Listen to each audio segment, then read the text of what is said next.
हम आपको शिव बाबा पर एक विशेष इंटरव्यू दिखाएंगे, लेकिन उससे पहले देखिए ये खास रिपोर्ट।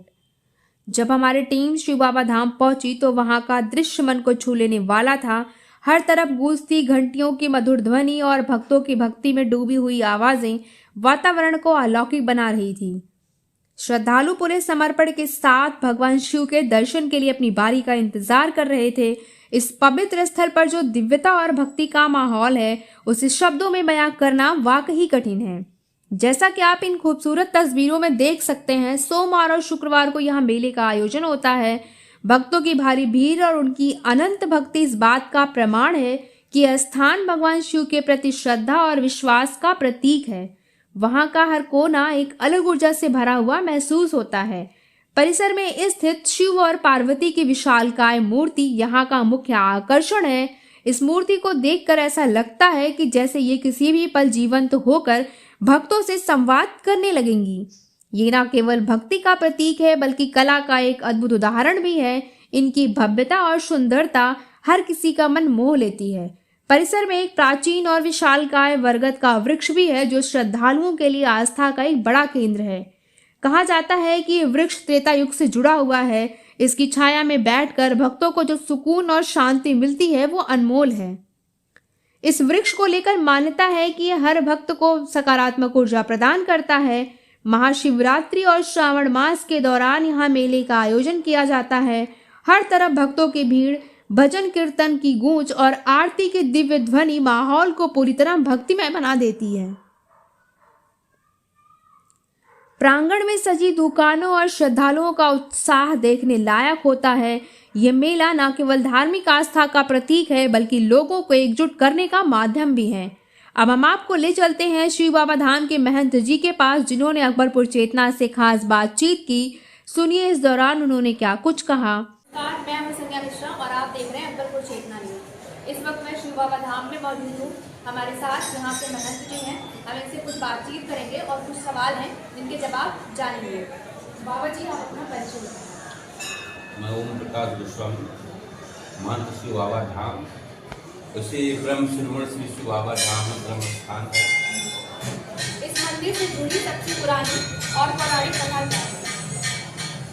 एक ब्रह्म स्थान है। एक शिव प्रसाद तिवारी नाम के तपस्वी ब्राह्मण थे।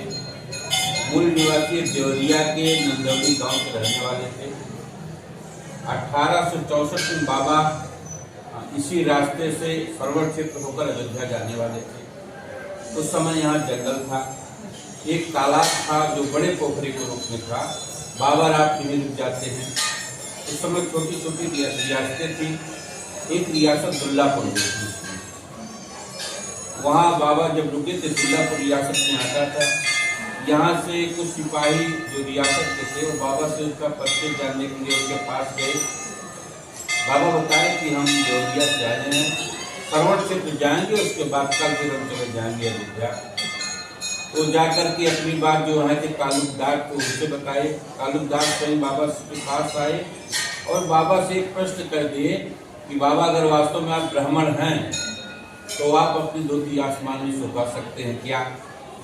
बाबा ने कहा कि ऐसा कर सकते हैं, लेकिन अकारण नहीं। तो तालुकदार ने कहा कि फिर आप क्या चाहते हैं? हम तो कहे कि अगर आप जितनी दूर में मेरी धोती सूखेगी उस जमीन दान स्वरूप आप हमको देंगे तो हम ऐसा कर देंगे।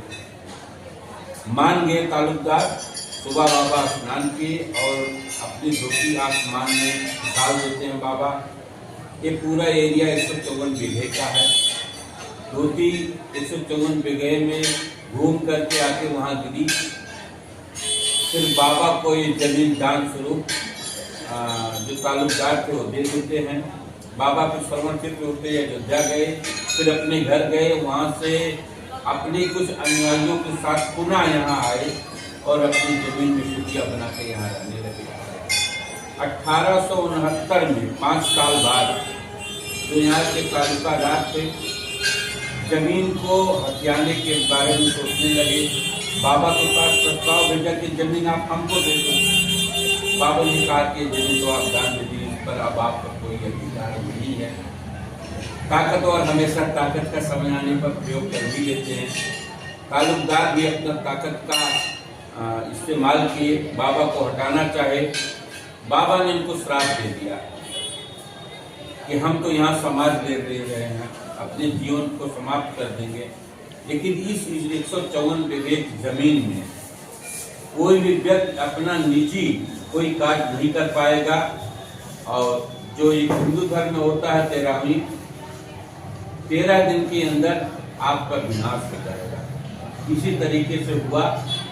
पूरे ताल्लुकदार जो थे उनका पूरा परिवार को 1 हफ्ते के अंदर पलायन करना पड़ा और बाबा अपना समाज लेकर के अपना जीवन यहीं पर जो है वो स्वर्गवासी यहीं हो गए बाबा। तब से यहाँ क्योंकि शिव प्रसाद तिवारी नाम था बाबा का, इसलिए इस स्थान का नाम ब्रह्म शिरोमणि शिव बाबा धाम के नाम से विख्यात हुआ है। आज भी, पहले तो लोग 2-4 लोग आए रहे होंगे, आज हजारों की संख्या में लोग बाबा का दर्शन करते हैं। हर शुक्रवार और सोमवार को यहाँ मेला लगता है। श्रवण मास और शिवरात्रि के समय कितनी भीड़ होती है और इसे कैसे संभाला जाता है? श्रवण मास पूरा महीना 8 सोमवार पड़ता है लगभग। अगर मलमास है, मलमास नहीं है तो 4 सोमवार या 5 सोमवार पड़ते हैं। किसी साल 4 होता है, कभी 5। उस पूरे 1 महीने में शासन द्वारा यहाँ कैंप किया जाता है। यहाँ एक स्टेशन बनाया जाता है जिसमें वायरलेस विभाग से लेकर के और इंस्पेक्टर तक अलग अलग ड्यूटी रहती है। 24 घंटे ड्यूटी रहती है। यहाँ पीएससी भी यहाँ कैंप करती है, लेकिन कभी किसी की कोई आवश्यकता हुई नहीं। लेकिन शासन द्वारा पूरी मुस्तैदी से यहाँ की व्यवस्था को देखते हैं, जिससे किसी भी कांवड़िए या सावन में आने वाले श्रद्धालुओं को किसी प्रकार की कोई असुविधा न हो। शिव बाबा धाम को क्या सरकार ने पर्यटन स्थल घोषित किया है?